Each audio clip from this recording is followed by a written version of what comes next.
지역 맞춤 부동산 세미나 우리 동네 맛동산 자세한 내용은 영상 하단의 링크 혹은 3프로 앱을 통해서 확인하세요. 압도적 뉴스 콘텐츠 3프로 뉴스룸입니다. 안녕하세요, 이조 기자입니다. 오늘 되게 팔았네요. 저도 팔았네요. 그러게요.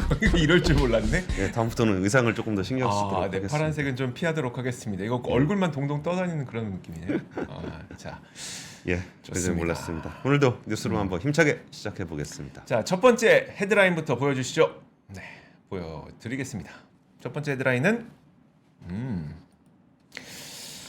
자, 요즘에 좀 걱정돼요. 그 혹시 아이들 괜찮습니까?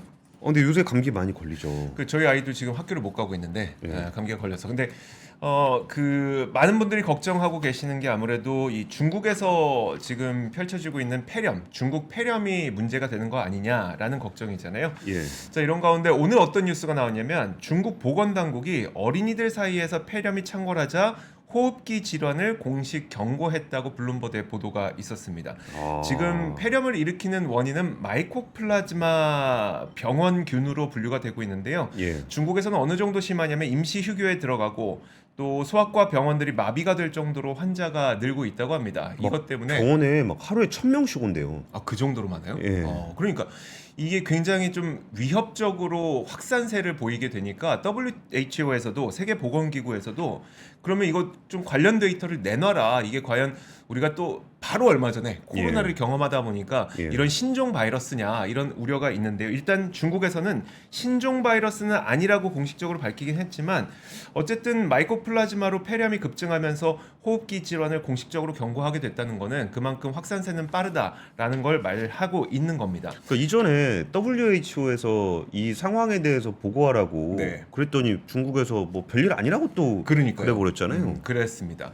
자, 우리나라는 그럼 어떤 상황인지 한번 보도록 하겠습니다. 질병청에서 그 관련 내용이 좀 나왔는데요. 질병청에서 그 병원급 의료기관 218곳에서 신고를 받았는데 이게 처음 발생한 이후 몇 주차까지 몇 명의 환자가 발생했는지로 비교를 한다고 해요. 그래서 46주차까지 몇 명이 발생했는지가 중요한데 지금은 이 8월 말부터 이제 발생하기 시작해서 46주차 230명의 증가세를 보이고 있기 때문에 지난해에는 이 46주차에 52명이어서요. 한 4.4배 정도 증가한 거기 때문에 작년에 비해서 빠르게 증가하고 있는 건 사실이거든요. 하지만 2018년과 비교하면은 2018년에는 46주차에 230명, 또 2019년에는 46주차에 633명이었기 때문에 다른 연도에 비해서는 낮은 수준이라서 우리가 코로나처럼 걱정할 그 수준은 아니다. 이건 맞는데요. 근데 국내 전문가분들이 지금 조언하고 있는 바는 뭐냐면 우리나라 사람들이 지금 마이코플라즈마로 그 질병이 이제 걸리게 됐을 때 문제는 중복 감염이라는 거예요. 그러니까 독감, 리노바이러스, 코로나 이렇게 중복 감염이 되고 있는데 중복 감염이 될 때는 위중증으로 발전할 가능성이 높기 때문에 그 부분에 좀 주의를 당부하고 있습니다. 이런 부분들은 여러분들께서도 그러니까 뭐 어른들은 그렇게 크지 않다고 하는데 아이가 만약에 이제 중복 감염이 됐을 때는 좀 아플 수 있으니까 주의를 기울이시면 좋을 것 같습니다. 그리고 마이코플라즈마가 제가 요새 저 압권 채널 그 뉴스를 어떤 걸 다룰까 해서 검색해보고 있는데 대만 쪽에서 트렌드가 굉장히 높게 나오더라고요. 마이코플라즈마가요? 예, 그래서 이게 뭐 우리나라뿐만이 아니라 뭐 대만, 한국, 홍콩 뭐 이런 쪽에서도 다들 이 부분에 대한 걱정을 좀 하는 것 같은데 사실 그 병원균이 뭐 겨울에 감기 걸리고 폐렴 걸리는 거 하는 거는 있을 수 있잖아요. 근데 우리가 저 예전에 코로나 바이러스가 코로나19 때 걱정했던 부분들은 중국에서 그거를 좀 데이터 공개를 잘 안 하고 뭐 이런 거 안 하다가 결국은 번지고 나서 문제가 좀 눈에 보이기 시작했잖아요. 그래서 좀 절차적인 부분에 대해서 좀 뭐라 그럴까 신뢰를 좀 줬으면 싶은데 그런 부분들이 좀 중국이 그렇게 못하고 있는 것 같아서 좀 아쉽습니다. 네, 그렇습니다. 두 번째 뉴스는 우리의 흑자 인생은 30년 43세 정점 찍고 결국은 적자가 된다. 뭐 이런 얘기입니다. 얼마 안 남지 않았습니다. 그러니까 정점이니까 아예 적자로 돌아서는 건 아니고 우리가 살면서 진짜 돈을 언제까지 돈 벌 수 있을까에 대한 걱정들을 항상 하게 되는 것 같아요. 그렇죠. 이게 사실 우리나라 같은 경우는 이렇게 연금하고의 거리도 좀 떨어져 있고 퇴직하고 우리나라가 공식 퇴직 연령은 70세, 그러니까 회사에서 퇴직하는 거는 50세고 그리고 일을 언제까지 하느냐 그랬더니 70세잖아요. 맞아요. 네. 그리고 우리나라 국민연금이나 아직 연금제도 같은 게 이제 노후 생활을 안정적으로 좀 보장해주기가 좀 어려운 상황인데 그 나이대로 비교를 해보면은 좀 표 한번 같이 보실게요.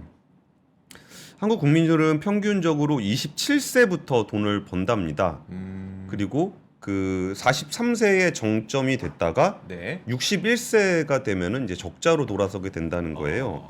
이거를 어떻게 조사를 하냐면은 통계청이 국민이전 계정을 발표를 하는데 네. 지출하고 노동소득, 그러니까 소비하고 노동소득을 비교를 한대요. 네. 그러면 언제가 제일 적자가 크냐라고 했을 때는 17세랍니다. 17세에 3,527만 원. 그러니까 네. 적자 규모가 굉장히 크죠. 그러면 아니 17세가 뭔 돈을 쓰는데 쓰길래 그렇게 학원비입니까? 예, 학원비입니다. 통상 고등학교 1, 2학년 때 교육비 지출이 가장 많은 점이 반영된 결과라고 합니다. 네. 그리고 지금 이제 흑자로 돌아서서 제일 돈 많이 버는 때는 이제 43세 흑자가 1,792만 원이라고 하는데요. 사실 43세의 흑자 최정점은 1,792만 원인데 적자 때는 4천 그러네요. 원까지 또 비교해 보니까 네, 그러네요. 적자가 되니까 3,500만 원 적자가 되니까 벌 수 있을 때 좀 바짝 벌어놔야 되겠다라는 생각을 좀 하게 되는 것 같습니다. 네. 그리고 또 하나의 그 이번에 나왔던 표 중에 좀 그 인상적이었던 거는 2010년만 하더라도 이제 적자로 진입하는 연령이 56세였다고 합니다. 근데 이번에 적자로 재진입하는 연령이 61세가 됐잖아요. 좋은 거네요. 좋은 거죠. 네. 근데 좋다라고 보기가 좀 어려운 게 그럼 왜 이렇게 우리가 적자가 되는 연령이 뒤로 늘어났느냐, 뒤로 길어졌느냐라고 했더니 그 일을 계속 해야 된다.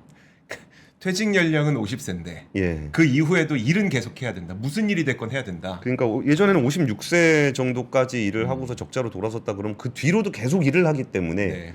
그래서 물론 이제 건강해졌으니까 그렇죠. 더 일을 하게 된다라는 측면도 있지만 이게 노후 소득에 대한 준비가 좀 덜 돼 있기 때문에 60세까지 계속적으로 일을 해야 되는 그런 것도 이번 통계가 조금 나타내고 있는 지표입니다. 네. 노동소득에서 65세 이상이 차지하는 비율은 2020년에 3.7%였는데 2021년에 4.2%로 또 증가를 했어요. 네. 그러니까 나이 들어서도 계속 일을 해야 된다라는 겁니다. 그래서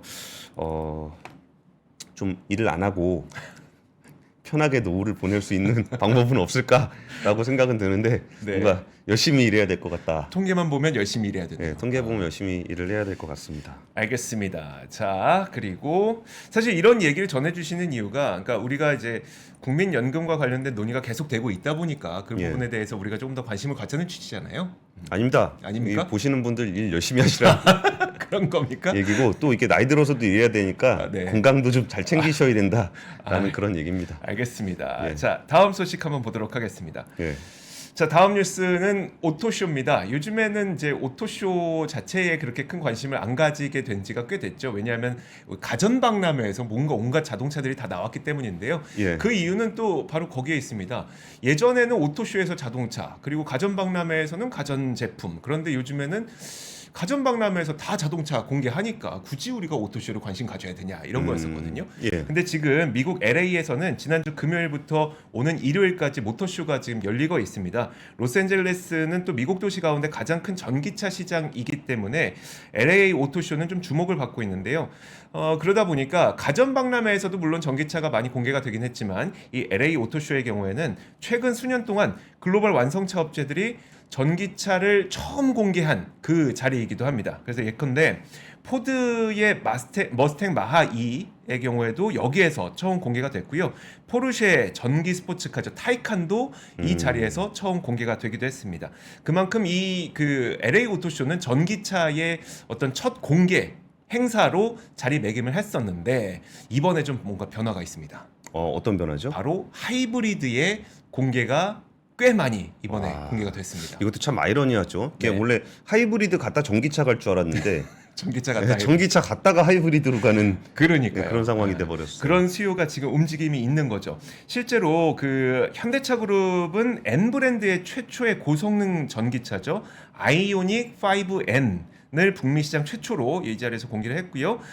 그러면서 이제 전기차 전환 속도를 늦추지 않겠다는 점을 이 모델을 공개하면서 재확인을 한 건데 다만 이 자리에서 산타페를 처음으로 터보 하이브리드 모델을 또 출시하는 그런 그 뭐라고 할까요? 투트랙 전략을 이번에 가져갔습니다. 그리고 또 이제 그 전기차 후발주자인 일본 업체들도 하이브리드카를 전면에 내세웠는데요. 도요타는 LA 오토쇼에서 대표 세단 캠리의 신형 9세대 모델을 전시를 했고요. 이런 그 모델들은 아무래도 앞으로 하이브리드 모델만 판매를 하게 될 텐데 지금까지는 전기차만 전면에서 주목을 받았다면 이제는 이제 전기차의 수요는 얼리 어댑터들은 좀 빨리 가고 이제 그 다음에 가성비를 따지는 소비자들이 하이브리드를 선택하게 되면서 오토쇼에서도 하이브리드가 주목받고 있다. 이 정도로 보시면 될 것 같습니다. 알겠습니다. 그 이쁜이 부동산님이 뉴스룸 좋다. 왜요? 예, 그냥 그렇게 써주셨습니다. 그리고 저도 이쁜이 부동산님이 좋습니다. 칭찬해 주시면 너무 좋습니다. 구독, 좋아요. 근데 저는 이 오토쇼나 모빌리티 쇼 CES 같은 거 보고 있으면은 그 대스타트업 버블의 시대 2017년, 18년, 19년 요때인데 그때 왜 가전 쇼에서 모빌리티들이 나왔었냐면은 자율주행이 다 된다 그랬어요. 그럼 자율주행이 다 되면 차 안에서 뭐 하냐? 뭐 TV도 보고, 뭐 영화도 보고, 맞아요. 음악도 듣고 그런다 그래가지고 이제 가전제품 전시장이 그냥 모빌리티가 됐었거든요. 근데 여기서 자율주행이 안 되다 보니까 나머지가 다 의미가 없어진 거예요. 뭐 자율주행이 안 되는데 거기서 무슨 뭐 있잖아요. 그 전면 유리에다가 뭐 스크린으로 바뀌면 이걸로 영화 보고 뭐 이런 얘기했었는데 의자를 돌려서 회의를 하고 이런 거 안 되죠. 그러니까 지금 결국은 이제 차는 차다. 라고 해서 다시 하이브리드 오토쇼가 또 주목을 받고 있는 것도 어떤 시대적 변화의 한 모습인 것 같습니다. 저도 자동차 관련한 뉴스를 하나 준비를 했는데요. 이번에 현대차에서 굉장히 신기한 플랫폼을 하나 발표를 했습니다. 이게 그 유니버셜 휠이라고 하는 유니버셜 휠 드라이브 시스템이라는 걸 공개를 했는데요. 같이 보시면은 굉장히 좀 신기합니다. 이게 지금 보시면은 자동차의 바퀴하고 바퀴 사이에 모터하고 감속기가 들어가는 모형이에요. 그거를 지금 모터하고 감속기를 자동차 안에다 바퀴 안에다 집어넣은 겁니다. 휠 안에다가. 그러면은 지금 이게 이런 식으로 되는 건데 이게 그 가운데 보면 모터가 있는 오른쪽 모델이 지금에 있는 모형인 거고 그 이번에 발표한 시스템은 모터가 없어요. 휠 안으로 들어가는 방식이에요. 근데 이게 왜 저는 되게 신기하게 봤냐면은 자동차 역사에 있어서 엔진, 변속기, 드라이브 샤프트, 등속 조인트 요 곳은 자동차를 위한 공간이었어요. 그럼 전기차로 바뀔 때도 거의 그대로 가져가는 모양새가 돼 있었습니다. 근데 이거를 이제 전기차 시대에 그걸 굳이 그렇게 할 필요가 있냐라 그래서 거기를 드러내고 그 공간을 소비자들이 사용할 수 있는 공간으로 쓸 수 있게 된다는 거예요. 근데 물론 이게 진짜 그 차가 나올 거냐? 그거는 또 다른 문제이긴 합니다. 근데 뭔가 진짜 한 100년의 자동차 역사에서 당연히 그렇게 설계를 해야 된다고 생각했던 그 시스템을 바꾼 거. 근데 그렇게 바뀌게 되면 뭐가 좋아지는 겁니까? 그러니까 예를 들어서 그 앞에를 그냥 다 트렁크로 쓸 수도 있고요. 그 거기다가 아니면 공간을 좀 더 넓혀가지고 사람이 있을 수도 있고. 그러니까 이런 시스템을 이렇게 연구를 한다라는 거는 뭔가 좀 그렇게까지 안 해도 되는데 뭔가 구조를 바꾼다는 건 굉장히 과감한 도전이거든요. 그렇죠. 그래서 저런 거를 이렇게 뭐 아까 설명드렸지만 그렇다고 해서 저게 차가 언제 나올지는 모르는 거지만 저런 것들을 계속적으로 연구하고 있다는 것 자체가 되게 보기가 좋았어요. 뭔가 이제 아예 근본적인 구조를 바꾸는 방식이라 좀 이것도 저렇게만 된다면은 뭐 소비자들 입장에서는 공간을 훨씬 더 넓게 쓸 수 있는 거니까 뭐 그런 측면에서는 좀 이런 도전은 좀 좋아 보였습니다. 그래서 좀 뉴스로 소개를 드립니다. 제가 다음으로 전해드리고 싶은 건 해외와 우리나라에서 좀 비슷한 현상이 일어나고 있습니다. 한번 비교를 해드리도록 하죠. 일단 제목부터 살펴보자면 뭐냐면 아마존이 UPS와 페덱스를 제치고 미국 물류업계의 왕좌에 등극했다라는 겁니다. 아마존은 유통회사잖아요. 그러니까 아마존은 그냥 이커머스 유통회사인데 얘네가 택배를 한다고? 한번 보시죠. 일단 세계 최대 전자상거래 업체인 아마존이 미국 민간 물류 시장의 왕좌를 차지했습니다. 이거 어떻게 비교할 수 있냐면 월스트리트 저널이 보도한 내용인데요. 그 택배 배송 건수가 얼마냐? 이걸로 한번 비교를 해본 겁니다. 아마존의 지난해 배송 물량이 52억 개였었는데요. UPS는 지난해에 53억 개를 배송하긴 했거든요. 그럼 1억 개 정도 더 UPS가 많은 거잖아요. 근데 UPS는 미국의 우체국 정도라고 할 수 있는 미국 US 포스탈 서비스 여기에서도 물량을 일부 소화를 했기 때문에 그럼 아마존이 더 많이 배송을 했을 거다라고 그 파악이 되고 있고요. 페덱스도 지금 33억 개 정도 했으니까 야 아마존의 물류가 훨씬 더 많구나라고 이제 볼 수가 있는 겁니다. 근데 그럼 아마존이 UPS랑 페덱스를 뛰어넘든 말든 그게 우리랑 무슨 상관인가 싶겠지만 우리나라에서도 비슷한 현상이 일어나고 있는데 쿠팡과 CJ 대한통운의 경쟁을 보실 수가 있습니다. 택배업계의 그 단연 1위 업자는 이 CJ 대한통운인데요. 쿠팡의 물류자회사 쿠팡 로지스틱 서비스의 점유율이 계속 높아지면서 택배업계의 2위 자리를 차지하고 있습니다. 이게 그 제가 시사저널 2에서 그래픽을 너무 잘 만들어서 그거 잠깐 실례가 안 된다면 좀 보여드리고 싶은데 이게 그 민홍청 더불어민주당 의원실에서 이제 자료를 받아서 제작한 겁니다. CJ 대한통운이 40%였던 이 점유율이 33%로 낮아지고 쿠팡 로지스틱스 서비스가 12%에서 24%로 높아지게 됐거든요. 거의 2배 가량 높아지게 됐는데 쿠팡에는 로켓 그로스라고 해서 쿠팡이 직매입한 상품이 아니더라도 쿠팡 물류창고에 물건을 넣어 놓으면은 이제 그 사업자가 물류를 넣어 놓으면 쿠팡이 뭐 포장, 배송, 재고 관리 다 해주는 풀필먼트 서비스를 지금 쿠팡이 해주고 있거든요. 예. 그러다 보니까 쿠팡의 택배가 지금 CJ 대한통운을 지금 위협하고 있는 상황인데 그렇다고 우리나라 CJ 대한통운이 가만히 있는 건 아닙니다. 지금 CJ 대한통운은 풀필먼트 센터 2곳을 신규 가동했잖아요. 그래서 여러분들이 만약에 네이버에서 주문을 했는데 이게 이길 배송 혹은 당일 배송 아니면 도착 보장 이런 거 다 경험하셨다. 그러면 CJ의 그 풀필먼트 서비스를 이용했구나라고 인식하시면 되는 거고요. 또 요즘에 굉장히 뜨거운 그 중국 온라인 해외 직구 플랫폼들 있죠. 그 물량이 있구나. 그 물량이 또 있습니다. 알리익스프레스와 손잡고 지금 그 물량을 또 하고 있기 때문에 사실 CJ 대한통운도 가만히 있는 건 아닙니다. 자, 그래서 요즘 그 표 한번 다시 보시면요. 주가의 움직임을 보시면 이게 지난 3년간의 CJ 대한통운이거든요. 3년 동안 사실 물류나 아니면 이런 이커머스에서 CJ 대한통운이 약간 밀리는 것처럼 왜냐하면 쿠팡이 워낙 사세가 강했으니까요. 그렇게 인식이 됐지만 오른쪽 끝부분을 보시면 굉장히 가파르게 삐쭉 솟아오른 거 보실 겁니다. 제가 1개월 주가 보고 있는데 네. 한 달 동안 36% 올랐습니다. 이걸 보통 알리익스프레스 효과라고 많이 평가들 하시더라고요. 지금 워낙 알리익스프레스의 해외 직구 물량이 급격하게 늘어나고 있다 보니까 이게 CJ 대한통운에서도 좀 도움이 되고 있다고 평가가 되기도 합니다. 여기에다가 또 한 가지 더 있죠. 더운반이라고 해서 더운반? 예. 이게 거대한 화물차 있잖아요. 막 10톤, 20톤짜리. 예. 이 화물차 플랫폼도 또 CJ 대한통운이 만들었거든요. 물론 이런 것들도 있기 때문에 저는 이걸 보면서 어떤 생각이 들었냐면 쿠팡과 CJ 대한통운이 국내 물류 시장에서 굉장히 선하게 경쟁을 하고 있다. 누가 더 잘 나갈지는 이 모습을 지켜보는 게 굉장히 흥미롭다라는 생각을 했습니다. 이게 참 묘하네요. 사실 쿠팡이 이커머스 분야를 다 먹으면서 네. 그러면 이커머스의 점유율이 넓어질수록 그 물류도 쿠팡이 훨씬 더 많이 가져갈 거라고 생각했는데 네. 국내에 있는 커머스 회사들은 다들 좀 약세를 보이고 있는 가운데 네. 갑자기 난데없는 중국 커머스가 들어와가지고 네. 대한통운 물량을 좀 늘려줄 거라는 건 진짜 상상하지 못했던 그런 내용들이 좀 나오고 있는 것 같습니다. 네. 오뚜기가 카레를 비롯한 제품들의 가격 인상을 얘기했다가 네. 원래 다음 달 1일부터 편의점 채널에서 분말 카레 케찹 24종의 가격을 올릴 계획이었는데 철회했다고 합니다. 물가 안정에 총력을 기울이는 그 정부의 어떤 압박, 이에 부담을 좀 느낀 것으로 좀 설명이 좀 되고 있습니다. 그러면서 어려운 경제 상황에서 민생 안정에 동참하고자 한다. 그러면서 가격 인상을 철회를 했습니다. 3분 카레나 3분 짜장 같은 경우가 보통 2,000원에서 2,200원으로 한 10% 정도 올리려고 했었다는데요. 네.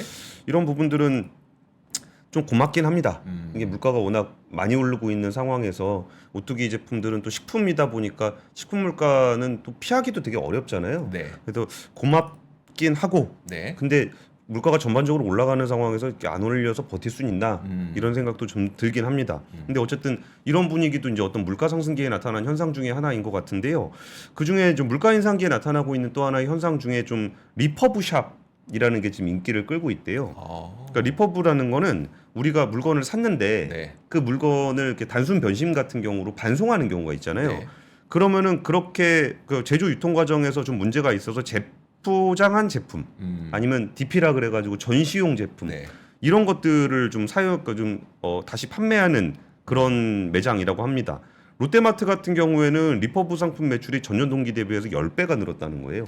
신상품 사기에는 부담스러우니 리퍼 예. 상품을 사는 거군요. 예, 리퍼브 샵 같은 경우는 이게 뭐 그냥 포장 뜯었다 다시 재포장하는 네. 거니까 이게 뭐 신제품하고 큰 차이가 없다라는 거고 쿠팡 같은 경우는 자신들이 검수한 반품 상품에 대해서 제품 상태에 따라서 가격을 할인하는 반품 마켓이라는 걸 또 쓰고 있대요. 그러니까 네. 쿠팡도 우리 반품하고 나면 그거 그대로 내보내면 안 되잖아요. 그렇죠. 그러다 보니까 반품 마켓도 지금 출시 석 달 만에 35% 이상 이용자 수가 증가하고 있다고 합니다. 그러니까 이런 부분들은 뭔가 힘든 네. 시기, 물가 상승의 시기에 소비 패턴의 변화가 나타나고 있는 모습으로 보입니다.